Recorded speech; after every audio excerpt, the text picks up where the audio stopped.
আমার নাম প্রিয়া। আমার স্বামী মারা যাওয়ার পর আমার দুই দেওর মিলে আমাকে বাড়ি থেকে বের করে দিয়েছিল। শ্বশুরবাড়ি ছাড়া আমার আর কোনো দ্বিতীয় আশ্রয়ের জায়গা ছিল না।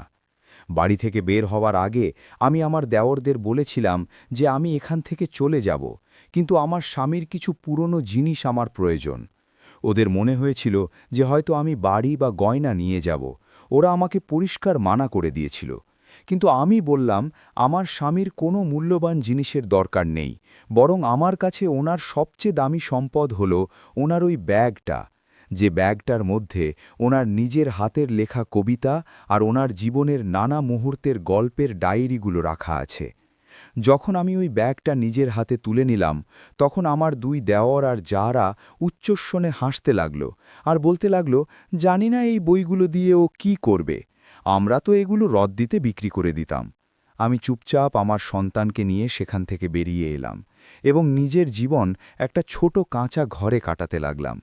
আমি আমার স্বামীর হাতের লেখা ডায়েরিগুলো সেই ব্যাগ থেকে বের করতাম আর পড়তাম। পড়ার পর আবার সেই ব্যাগের ভেতরেই রেখে দিতাম। কিন্তু একদিন আমি সেই ব্যাগটাকে ধোয়ার জন্য খালি করলাম, তখন তার ভেতর থেকে একটা চিঠি আর একটা ব্যাংক লকারের চাবি পেলাম, যাতে আমার স্বামী লিখেছিলেন। বন্ধুরা, শেষ পর্যন্ত কাহিনীটা অবশ্যই শুনবেন, আর চ্যানেলে প্রথমবার এলে এখনই সাবস্ক্রাইব করে নিন। আমার বিয়ে 7 বছর আগে এমন এক মানুষের সাথে হয়েছিল যে আমাকে খুব ভালোবাসত। আমার স্বামীর নাম ছিল রমন। আমার শ্বশুরবাড়িতে আমার স্বামী ছাড়া ওনার 2 ছোট ভাই ছিল। আমার স্বামী জীবনে উন্নতি করার জন্য এবং নিজের ভাইদের প্রতিটা স্বপ্ন আর ইচ্ছে পূরণ করার জন্য নিজের বিয়ে করেননি এবং নিজের বয়স বাড়িয়ে ফেলেছিলেন। তারপর যখন লোকেরা ওনাকে বলল যে ওনার নিজের জন্য একজন জীবনসঙ্গিনী বেছে নেওয়া উচিত, তখন গিয়ে তিনি বিয়ে করেছিলেন। আমাদেরটা কোনো প্রেম ঘটিত বিয়ে ছিল না। আসলে আমার মা ওনার বাংলোতে কাজ করত। মা তখন অনেক বুড়ো হয়ে গিয়েছিল। দুর্বলতার কারণে কাজও ঠিকমতো করতে পারত না, তবুও সে নিজের হাত পা চালিয়ে যেত।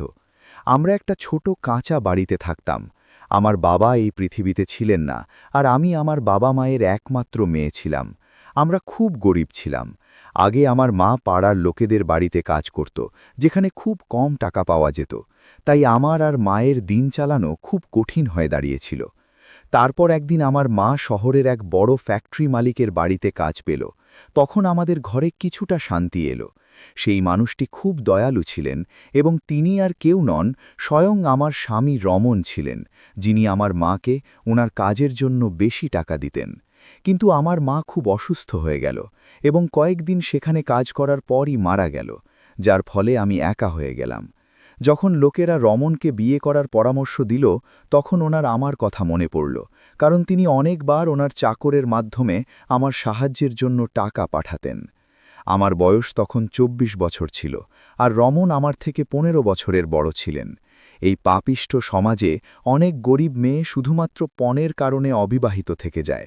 যখন রমন আমাকে বিয়ে করার প্রস্তাব দিলেন, তখন আমি রাজি হয়ে গেলাম, কারণ মায়ের মৃত্যুর পর আমি পুরোপুরি একা হয়ে গিয়েছিলাম এবং ওই ভাঙাচোরা বাড়িতে দিন কাটানো আমার জন্য খুব কঠিন হয়ে যাচ্ছিল।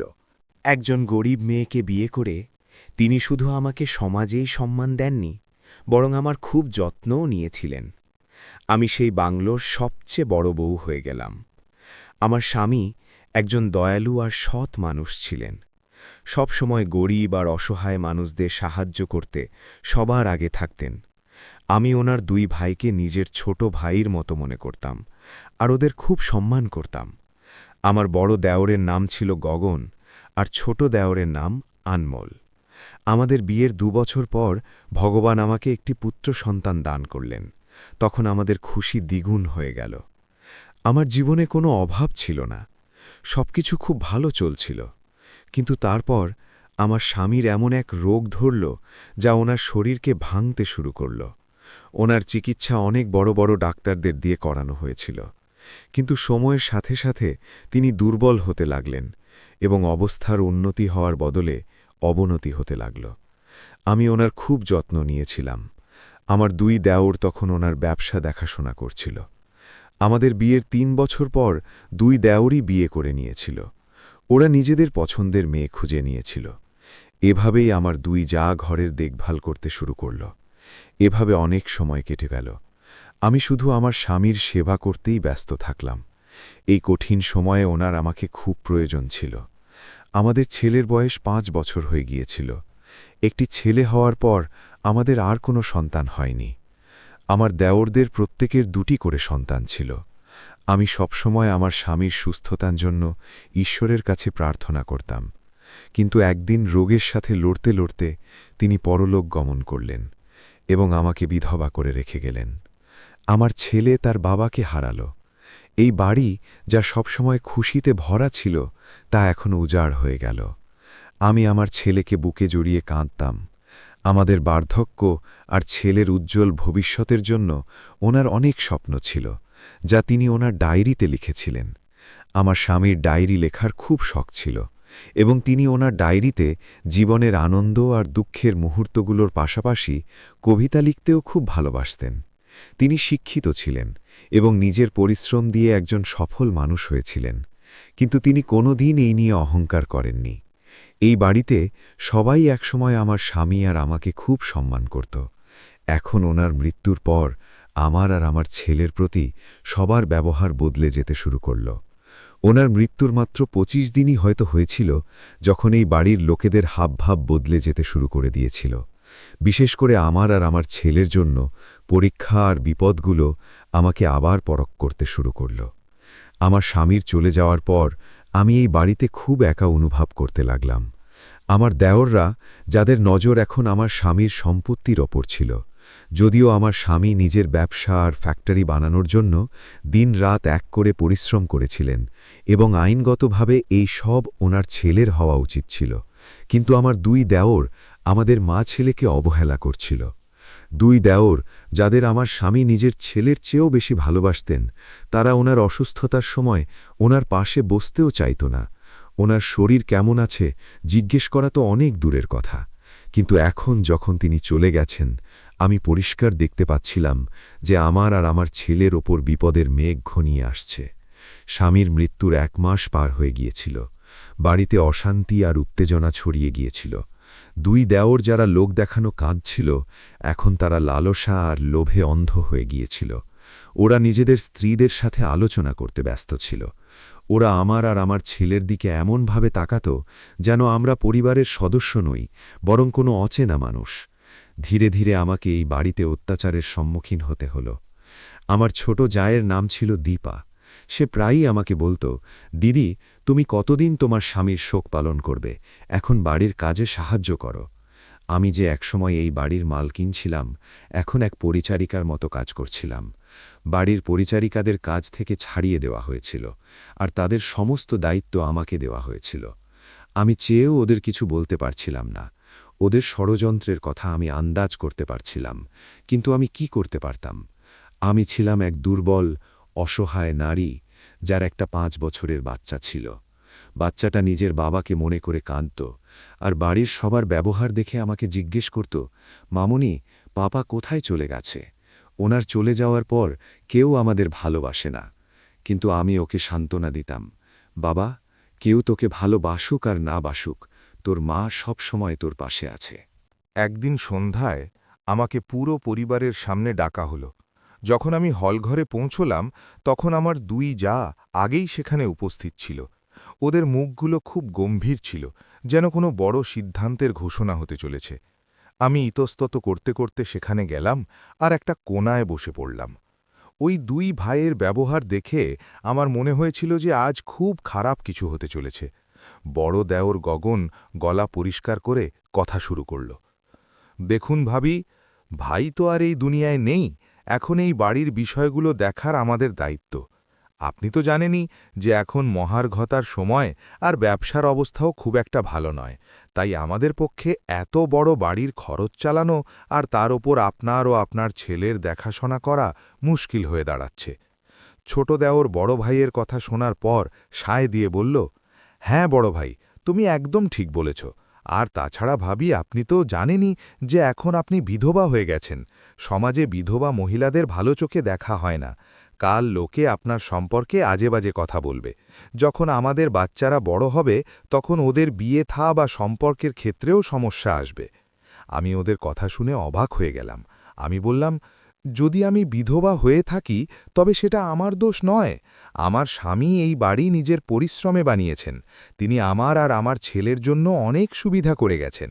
তিনি আপনাদেরও সব সুবিধা দিয়েছিলেন আর সব সময় আপনাদের খেয়াল রাখতেন। আপনারা এসব কেমন কথা বলছেন? আর এ কথা বলার মানেই বা কি? আমি বিশ্বাস করতে পারছিলাম না যে এটা সেই দেওর যাকে আমি নিজের ভাই মনে করতাম, যে আমার স্বামীর সামনে আমাকে ভাবি মা বলতো, আর আজ সে আমাদের দিকে অদ্ভুত নজরে তাকাচ্ছে।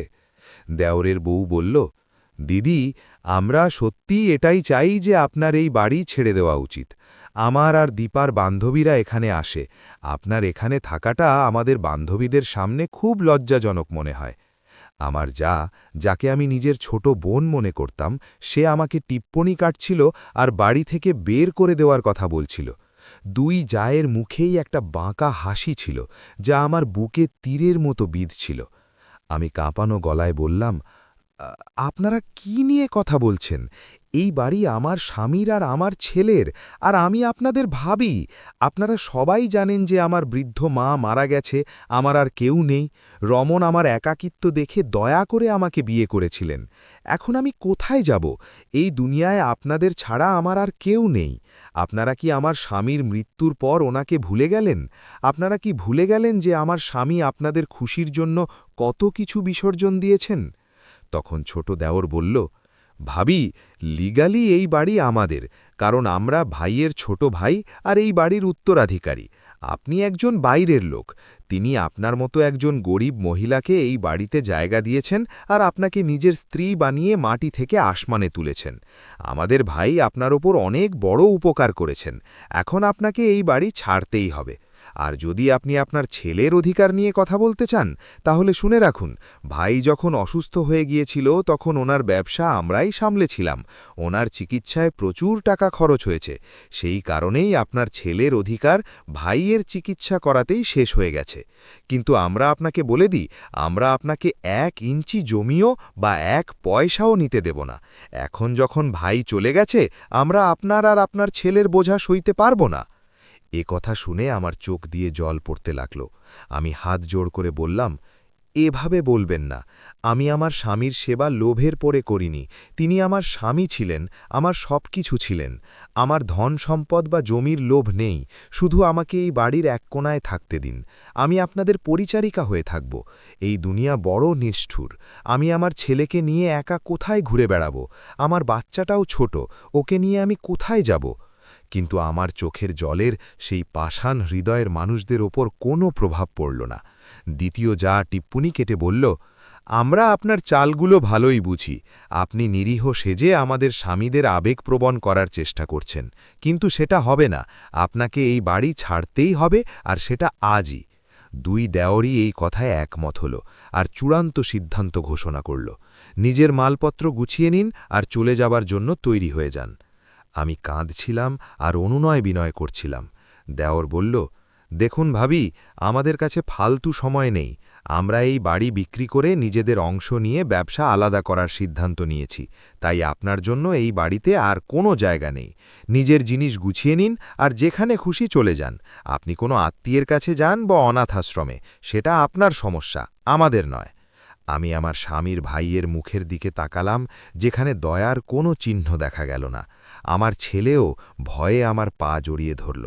এদের সবার রক্ত সাদা হয়ে গেছিল আর সম্পর্কের বাঁধন টুটে গেছিল। আমি নিজের চোখের জল মুছলাম আর একটা লম্বা শ্বাস নিলাম। আমার ভেতরের দুর্বল নারীটা হঠাৎ কোথায় হারিয়ে গেল, আর রমনের স্ত্রী, যে কিনা আত্মসম্মানে ভরপুর, সে জায়গা নিল। আমি আমার ছেলেকে কোলে নিলাম, নিজের মাথা উঁচু করলাম আর দুই দেওরের দিকে তাকিয়ে বললাম, ঠিক আছে, যদি আপনারা এটাই চান তবে আমি চলে যাব। আমি আপনাদের ওপর বোঝা হয়ে থাকব না। কিন্তু মনে রাখবেন, আজ যদি আপনারা আমাকে এই বাড়ি থেকে বের করে দিচ্ছেন, তবে এই বাড়ির মালিক আমার ছেলেও হবে। আমি যাচ্ছি, কিন্তু ভগবান আমার জন্য বিচার অবশ্যই করবেন। বড় দেওর অপমানজনক স্বরে হেসে বলল, চলে যা, খুব বড় বড় অধিকারের কথা বলা মেয়ে, যেন আমরা তোর অধিকারের ওপর নির্ভর করছি। দূর হয় এখান থেকে। আমি ফিরলাম আর সেখান থেকে চলে যেতে লাগলাম। কিন্তু তখনই আমার ছোট যা দীপা বলল, শোনো, এই বাড়ি থেকে কোনো দামি জিনিস যেন সাথে না নিয়ে যাও, সেই বিষয়ে সাবধান থেকো। আমরা তোমার মালপত্র তল্লাশি করব। আমি বললাম, তোমাদের ধন সম্পদ বা গয়নায় আমার কোনো আগ্রহ নেই। এইসব তোমাদেরই থাক, আমি এই বাড়ি থেকে কিছু নেব না, শুধু আমার স্বামীর ওই ব্যাগটা ছাড়া। দেওর আমার দিকে সন্দেহের চোখে তাকিয়ে জিজ্ঞেস করল, ওই ব্যাগে কি আছে? তুমি কি ভাইয়ের টাকার ব্যাগের কথা বলছো? আমি না সূচক মাথা নাড়ালাম। বললাম, আপনাদের সবার নিশ্চয়ই মনে আছে যে ওনার ডায়েরি লেখার কত শখ ছিল, আর ওই ব্যাগে ওনার অনেকগুলো ডায়েরি আছে। আমার শুধু ওগুলোই চাই। ওগুলো আমার স্বামীর স্মৃতি, কেউ আমাকে ওগুলো নিতে বাধা দিতে পারবে না। ওগুলোর উপর আমার পূর্ণ অধিকার আছে। ছোট যা বলল, হ্যাঁ হ্যাঁ নিয়ে যাও, কিন্তু একটা কথা মনে রেখো, ঘর থেকে কোনো দামি জিনিস বা গয়না নিয়ে যেতে পারবে না। আমি বললাম, না, আমার উপর ভরসা করো, তোমরা চাইলে ওই ব্যাগটা তল্লাশি করতে পারো। এর মধ্যে শুধু আমার স্বামীর হাতে লেখা কবিতার খাতা আর কিছু ডায়েরিই থাকবে। আমার ওগুলোরই দরকার। তারপর আমি চলে যাব। এ কথা শুনে নীরবতা নেমে এলো, আর ওরা সবাই একে অপরের দিকে তাকালো। তারপর হাসতে হাসতে গগন বলল, ব্যাস, ওই পুরানো আবর্জনা চাই, ঠিক আছে নিয়ে যাও। আর ফের হাসতে হাসতে বলতে লাগল, ও আমার প্রিয় পাগল ভাবি, যদি কিছু চাইতেই হতো তবে কাজের কিছু চাইতে, যদি টাকা চাইতে তবে হয়তো আমরা ভাবতাম, কিন্তু আপনার বুদ্ধি এইটুকু পর্যন্তই চলে। যাই হোক, আমাদের কোনো আপত্তি থাকতে পারে না, ওগুলো আমাদের কোনো কাজে লাগবে না। আপনার যাওয়ার পর ঘর খালি হলে আমরা ভাইয়ের সব বইপত্র রদ্দিতে বিক্রি করে দিতাম। যদি আপনি নিতে চান তবে নিতে পারেন, আমাদের কোনো আপত্তি নেই, কিন্তু খবরদার, যদি চুরি করে একটা সূচও নাও তবে বিপদে পড়বে। আমি ওর কথার জবাব দিলাম না এবং চুপচাপ নিজের ছিলে নিয়ে নিজের ঘরের দিকে চলে গেলাম, যেখানে আমি আমার স্বামীর সাথে জীবনের সবচেয়ে শান্তিপূর্ণ আর স্মরণীয় মুহূর্তগুলো কাটিয়েছিলাম। যেই আমি ঘরের দরজা খুললাম, আমার নাকে আমার স্বামীর গায়ের গন্ধ আর ওষুধের গন্ধের এক মিশ্রণ ভেসে এলো। আমার চোখ আবার জলে ভরে গেল। এই ঘরেই আমি ওনার সেবা করেছি। কোনার একটা বড় বইয়ের টাঁকে আমার স্বামীর বইগুলো ছিল। সবচেয়ে দামি জিনিসওয়ালা সেই ব্যাগটা আলমারিতে রাখা ছিল। তিনি এই কবিতার ডায়েরিগুলো খুব ভালোবাসতেন। তিনি আমাকে খুব খুশি হয়ে বলতেন যে আমি একটা ডায়েরি লিখছি, যাতে আমার ছেলে বড় হয়ে আমার জীবনের গল্প পড়তে পারে, একজন সফল, পরিশ্রমী আর সৎ মানুষ হওয়ার জন্য আমার করা পরিশ্রমের কদর করতে পারে। তোকে আমার এই কবিতার ডায়েরিগুলোর যত্ন করতে হবে এবং এগুলোকে কোনো দিন বৃথা যেতে দেওয়া যাবে না। সেই সময় আমি এগুলোর মানে বুঝতে পারিনি, কিন্তু আজ যখন সারা দুনিয়া আমাকে একা ছেড়ে দিল, আমার স্বামীর কথাগুলো মনে পড়ে গেল। আমি কাঁপা হাতে ব্যাগটা তুললাম আর ওটাকে নিজের বুকের সাথে জড়িয়ে ধরলাম। আমার মনে হলো যেন আমি আমার স্বামীকেই জড়িয়ে ধরে আছি। আমার মনে হলো আমি একা নই, আমার স্বামী আর পরমেশ্বর আমার সাথে আছেন। চোখের জলে ভেজা চোখে আমি সেই ঘরের দিকে তাকালাম। এই ঘর এখন আমার কাছে অচেনা হয়ে গিয়েছিল। আমি ধীরে ধীরে বাইরের দিকে হাঁটতে শুরু করলাম। ওরা সবাই আমার ফিরে আসার অপেক্ষায় অধীর হয়ে বসেছিল। দেওর হাসল, কি নিজের গুপ্তধন পেয়ে গেছেন? এখন চলে যান, আর কোনো দিন পেছনে ফিরে তাকাবেন না। আমি ওর দিকে তাকালাম। আমার চোখে রাগও ছিল না, আর কোনো অভিযোগও ছিল না। আমার বরং ওর বুদ্ধির জন্য করুণা হচ্ছিল। আমি সেই দরজার দিকে ফিরলাম, যে দরজা আমাকে এই বাড়ি থেকে বাইরের পথ দেখাচ্ছিল। আমি আমার ছেলের হাত ধরলাম আর স্বামীর ব্যাগটা নিজের কাঁধে নিয়ে গেটের দিকে হাঁটতে লাগলাম। বিকেলের অন্ধকার এখন রাতের অন্ধকারে বদলাচ্ছিল। আমার ছেলে ভয় পাচ্ছিল। আমি ওকে নিজের বুকের সাথে জড়িয়ে ধরলাম। আমার কাছে যাওয়ার মতো কোনো জায়গা ছিল না, কিন্তু আমার ছেলে আমার বুকের সাথে লেগেছিল। এটাই ছিল আমার সবচেয়ে বড় শক্তি। আমার হাত খালি ছিল, না ছিল টাকা, না গয়না, না মাথার উপর ছাদ। কিন্তু তবুও আমি সবচেয়ে ধনী ছিলাম, কারণ আমি আমার স্বামীর সবচেয়ে দামি স্মৃতি নিয়ে চলে এসেছিলাম। আমার ছেলে ক্ষুধার্ত ছিল, কিন্তু আমার কাছে পয়সা ছিল না। আমি আমার দুর্ভাগ্যের কথা ভেবে বিলাপ করছিলাম। আমি আমার ছেলেকে ভরসা দিতে থাকলাম, ধৈর্য ধর বাবা, সব ঠিক হয়ে যাবে। আমার বিশ্বাস ছিল যে ঈশ্বর আমাকে পথ দেখাবেন। ওরা আমাকে বাড়ি থেকে বের করে দিয়ে ভেবেছিল যে ওরা জিতে গেছে, কিন্তু ওরা ভুলে গেছিল যে অত্যাচারের একটা শেষ থাকে, যা অত্যাচারীদের ভিত নাড়িয়ে দেয়। আমার মনে হচ্ছিল যেন আমার স্বামী আমার সাথে আছেন এবং তিনি আমার হাত ধরে আছেন। আমার কাছে না ছিল মাথা গোজার ছাদ, না ছিল টাকা।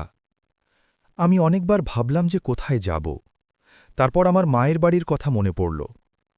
রমণের সাথে বিয়ের পর আমি কোনোদিন সেই বাড়ি ফিরে যাইনি, কিন্তু এখন ওটাই আমার আর আমার ছেলের একমাত্র সাহারা হতে যাচ্ছিল। আমি ঘরটা পরিষ্কার করলাম আর তারপর মেঝেতে চাদর পেতে নিজের ছেলের সাথে বসে পড়লাম। ছেলের খুব খিদে পেয়েছিল, তাই আমি ওর জন্য খাওয়ার চাইতে প্রতিবেশীদের কাছে গেলাম। পাড়াপড়শিরা আমার মাকে আর আমাকে খুব ভালোভাবে চিনত এবং আমাদের খুব সম্মান করত। প্রতিবেশী কাকিমা আমার সব কথা শুনলেন এবং আমাকে খাবার দিলেন। আমি আমার ছেলেকে খাবার খাওয়ালাম আর তারপর ওকে শান্তিতে শুইয়ে দিলাম। এই মহল্লায় প্রায় সব গরিব মানুষই থাকত, যাদের আয় কম আর ঘর ছোট হতে পারে, কিন্তু তাদের মন ছিল অনেক বড়। ওরা সবাই আমার মাকে খুব শ্রদ্ধা করত, তাই কেউ না কেউ আমাকে সবসময় নিজের বাড়ি থেকে খাবার দিয়ে যেত। আমি ওদের কাছে খুব কৃতজ্ঞ ছিলাম। পাড়া প্রতিবেশীরা আমার খুব ভালো যত্ন নিচ্ছিল। কিন্তু আমি সিদ্ধান্ত নিলাম যে আমি পাড়া প্রতিবেশীদের ওপর বোঝা হয়ে থাকব না। আমি পাড়ার বাচ্চাদের টিউশন পড়ানো শুরু করে দিয়েছিলাম এবং লোকেদের জামাকাপড় সেলাই করার কাজও শুরু করেছিলাম। আমার ছেলে বারবার নিজের সেই বাড়ির কথা মনে করছিল। আমি ওকে বোঝালাম যে বাবা, ওটা এখন আর আমাদের বাড়ি নয়।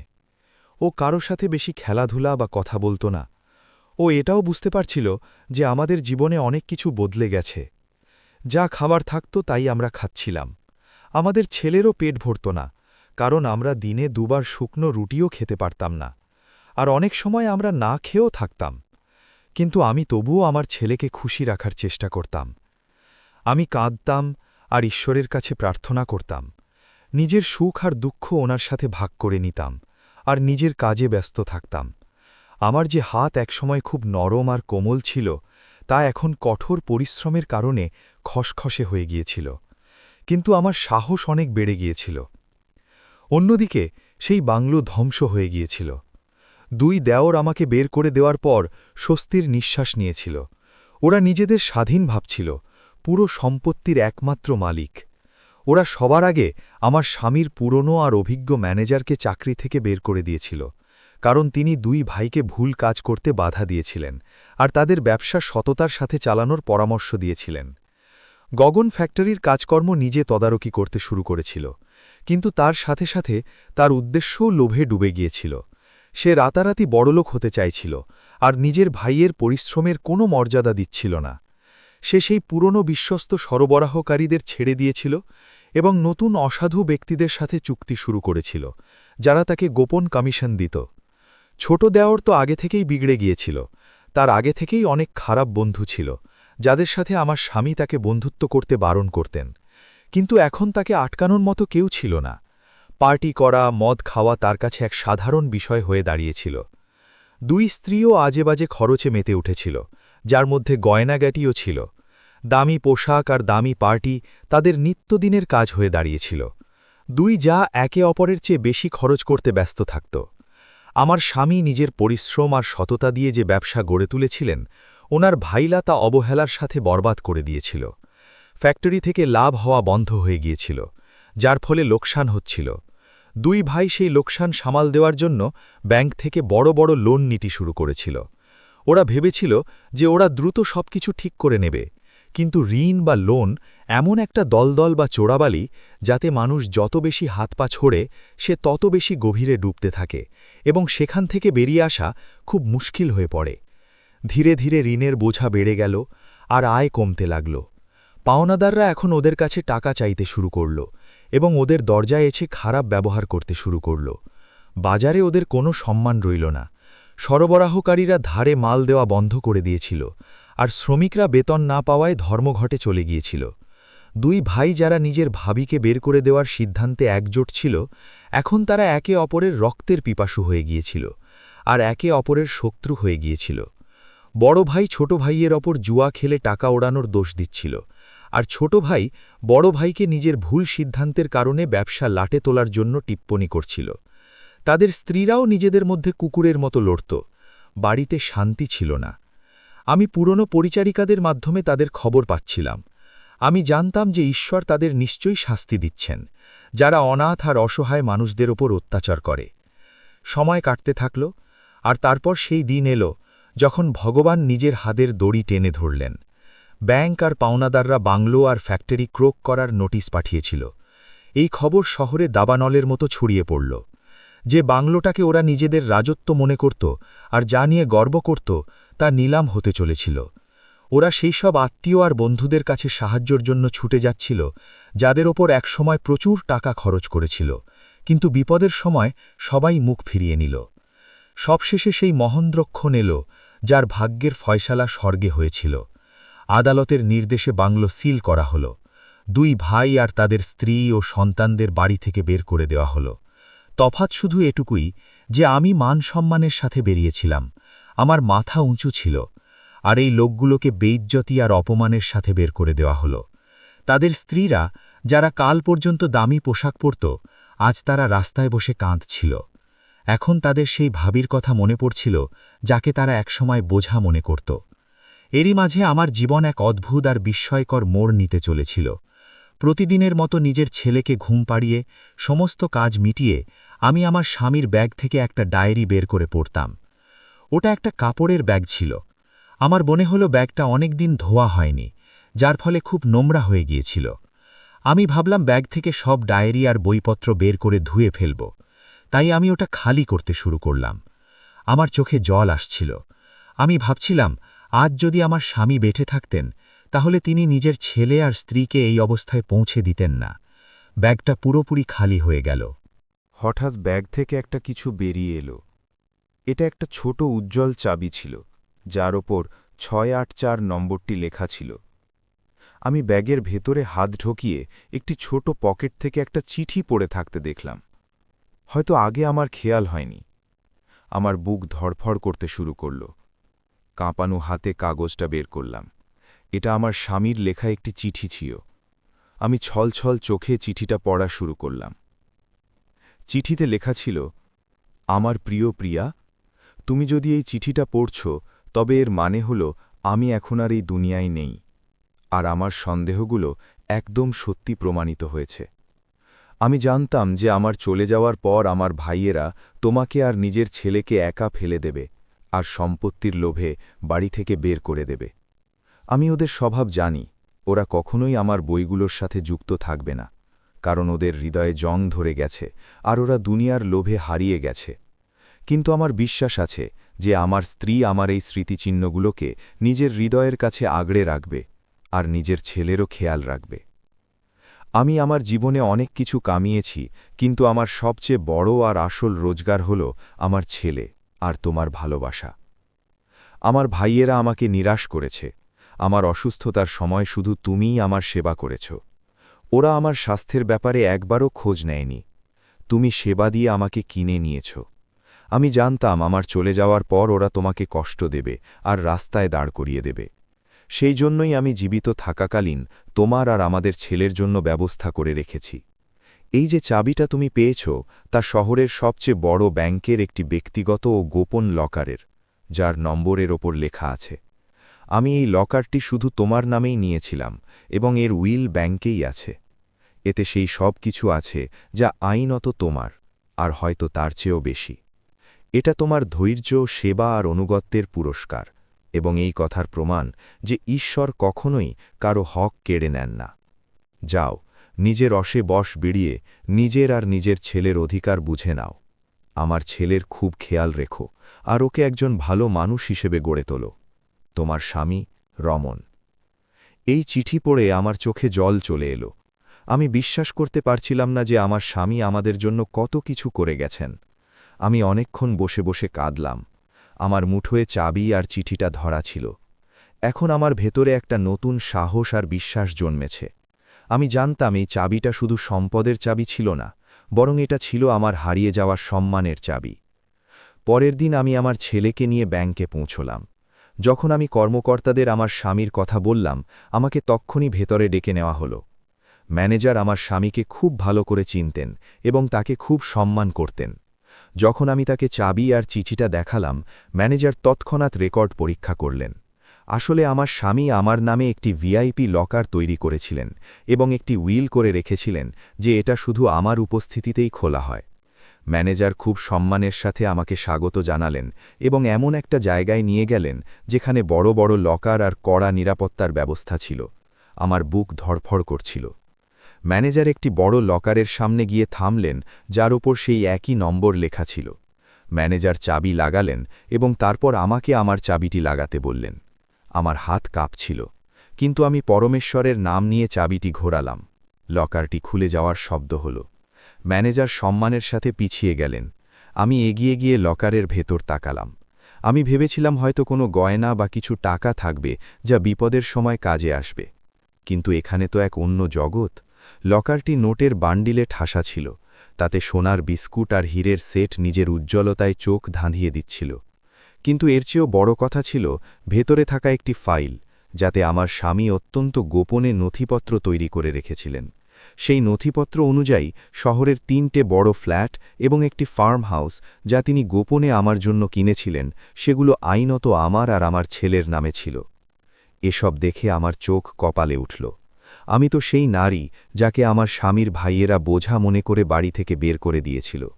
আজ আমি শহরের অন্যতম ধনী মহিলা হয়ে গিয়েছিলাম। কিন্তু আমার নজর সম্পদের দিকে নয়, বরং সেখানে রাখা সেই উইলটির দিকে ছিল, যেখানে বড় বড় অক্ষরে লেখা ছিল, লোভে অন্ধ হওয়া মানুষ একদিন খালি হাতেই ফিরে যায়। আর দেখো, আজ তোমরা খালি হাতে দাঁড়িয়ে আছো। আমি কাঁপানো হাতে কাগজটা তুললাম। আমার সেই দেওরদের ওপর করুণা হল, যারা সামান্য লাভের আশায় এত বড় ক্ষতি করে ফেলেছিল। আমি ভাবছিলাম যে ঈশ্বরের বিচার কত শান্ত এবং অমোঘ। আজ সেই নারী যে কাল পর্যন্ত মাথার ওপর ছাদের জন্য হাহাকার করছিল, সে আজ কোটি টাকার মালিকিন।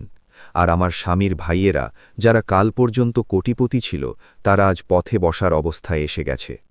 ব্যাংকের লকার রুম থেকে বের হয়ে আমি খুশিতে ছেলের কপাল চুম্বন করলাম এবং বাইরে বেরিয়ে এলাম।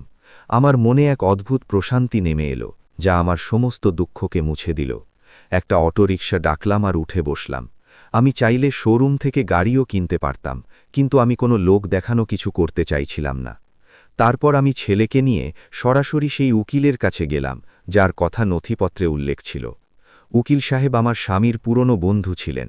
তিনি আমাকে দেখে অবাক আর খুশি হলেন। তিনি আমাকে জানালেন যে রমনবাবু এই সমস্ত সম্পত্তি আপনার নামে এবং আপনার পর আপনার ছেলের নামে ট্রান্সফার করে গেছেন।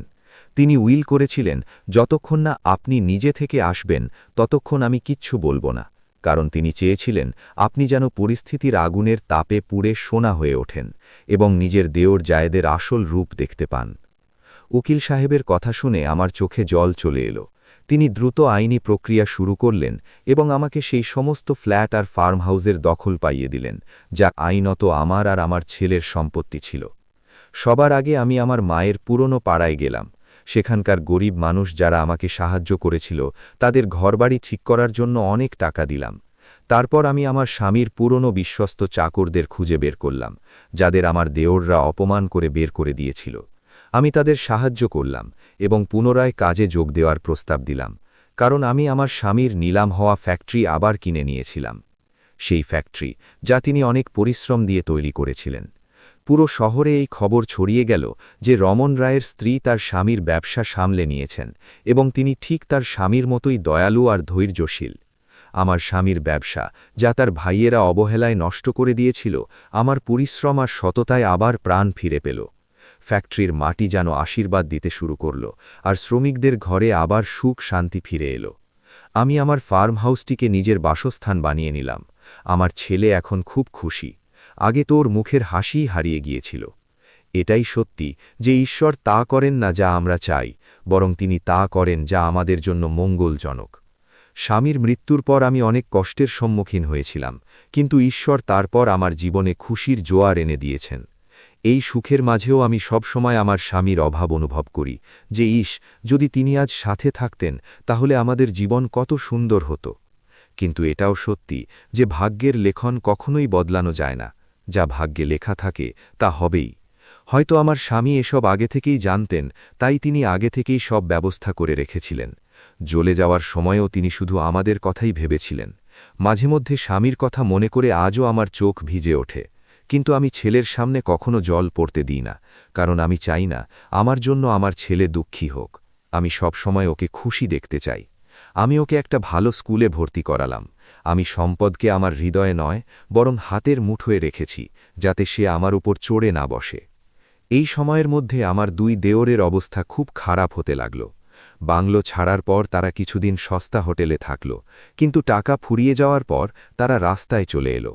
তাদের স্ত্রীরা, যারা কাল পর্যন্ত একে অপরকে ছোট দেখানোর জন্য লক্ষ লক্ষ টাকা খরচ করত, এখন তারা দুবেলা খাবারের জন্য লড়াই করত।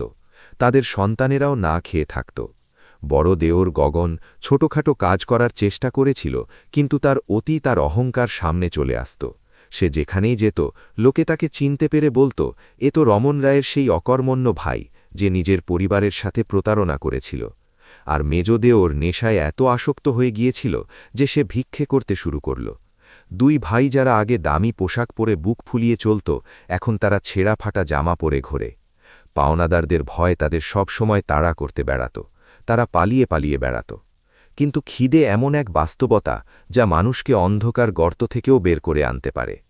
একদিন যখন খিদের জ্বালায় তাদের সহ্য ক্ষমতা ভেঙে গেল, তখন তারা শুনল শহরে একজন নতুন মহিলা ব্যবসায়ী এসেছেন, যিনি পুরনো ফ্যাক্টরিগুলো আবার চালু করছেন। তিনি নাকি খুব দয়ালু। দুই ভাই ভাবল, কেননা সেখানে গিয়ে নিজের ভাগ্য পরীক্ষা করা যাক। তারা জানত না ওরা কার দরজার দিকে হেঁটে যাচ্ছে। খিদে ওদের জীবন আর জ্ঞান দুটোই খুলে দিয়েছিল। দুই ভাই আর তাদের স্ত্রীরা শহরের ইন্ডাস্ট্রিয়াল এলাকার দিকে রওনা দিল, যেখানে একসময় ওদের নিজেদের ফ্যাক্টরি ছিল। রাস্তায় ওদের সেই দিনগুলোর কথা মনে পড়ল, যখন ওরা বড় বড় গাড়িতে এখান দিয়ে যেত আর শ্রমিকরা ওদের স্যালাম করত। আজ ওরা শ্রমিকদের চেয়েও খারাপ অবস্থায় ছিল। যখন ফ্যাক্টরির মেইন গেটে পৌঁছল, দেখল সেখানে সেই পুরনো দারোয়ান দাঁড়িয়ে আছে, যাকে গগন ধাক্কা দিয়ে বের করে দিয়েছিল। যখন দারোয়ান তাদের এই করুণ অবস্থা দেখল, প্রথমে তো চিনতে পারেনি, কিন্তু ভালো করে দেখার পর ওর চোখ অবাক হয়ে ছানা বড়া হয়ে গেল। সে ওদের আটকাল না, বরং সম্মানের সাথে স্যালাম করে ভেতরে যেতে দিল। দুই ভাই লজ্জায় কুঁকড়ে গেল। তারা কাঁপানো গলায় বলল, আমরা ফ্যাক্টরির মালিকের সাথে দেখা করতে চাই। আমরা খুব বিপদে আছি, আমাদের কাজ দরকার। দারোয়ান বলল, আপনারা অফিসে বসুন, আমি ম্যামকে এক্ষুনি জানাচ্ছি। সে ওদের আমার সেই আলিশান অফিসে নিয়ে গেল, যেখানে গগন একসময় বসে হুকুম দিত। অফিসের পরিবেশ বদলে গিয়েছিল। ওরা দুজনে এক কোণে ভয়ে ভয়ে দাঁড়িয়েছিল। কিছুক্ষণ পর আমি মাস্ক পরে ভেতরে এলাম। আমি নিজের মুখ লুকিয়ে নিয়েছিলাম, কারণ আমি এত তাড়াতাড়ি নিজের পরিচয় দিতে চাইছিলাম না। ওরা হাত জোর করে আমার সিদ্ধান্তের জন্য ধন্যবাদ জানাল। ওদের কাছে আর কোনো উপায়ও ছিল না। হয়তো ওদের ভেতরের অহংকার ভেঙে গিয়েছিল। আমি বেল বাজিয়ে ম্যানেজারকে ডাকলাম এবং আদেশ দিলাম ওদের ফ্যাক্টরির প্যাকিং বিভাগে চাকরিতে রাখা হোক এবং অন্যান্য শ্রমিকদের মতোই ব্যবহার করা হোক। যখন দুই ভাই আমার অফিস থেকে বেরিয়ে যাচ্ছিল, ওরা পেছন ফিরে দেখল যে আমি আমার স্বামীর সেই ডায়েরি ভর্তি ব্যাগটি ধরে আছি। ওরা তখন বুঝতে পারল যে ওদের ভাবিও ওদের ভাইয়ের মতোই বিশাল হৃদয়ের অধিকারী। এই কাহিনী আমাদের শহরের জন্য একটা উদাহরণ হয়ে গিয়েছিল, যে সম্পর্ক ভেঙে দেয় সে নিজে ভেঙে যায়। মানুষকে তার কর্মের ফল অবশ্যই পেতে হয়। আমি প্রমাণ করে দিয়েছিলাম যে আসল শক্তি প্রতিশোধে নয়, বরং ক্ষমায় থাকে। আমি আমার দেওরদের মাছ দিইনি, বরং মাছ ধরার উপায় শিখিয়ে দিয়েছিলাম, যাতে ওরা আবার মানুষ হতে পারে। লোভ আর লালসা মানুষকে শুধু অন্ধই নয়, বরং তাকে ধ্বংসের এক এমন গর্তে ফেলে দেয়, যেখান থেকে উঠে আসা অসম্ভব।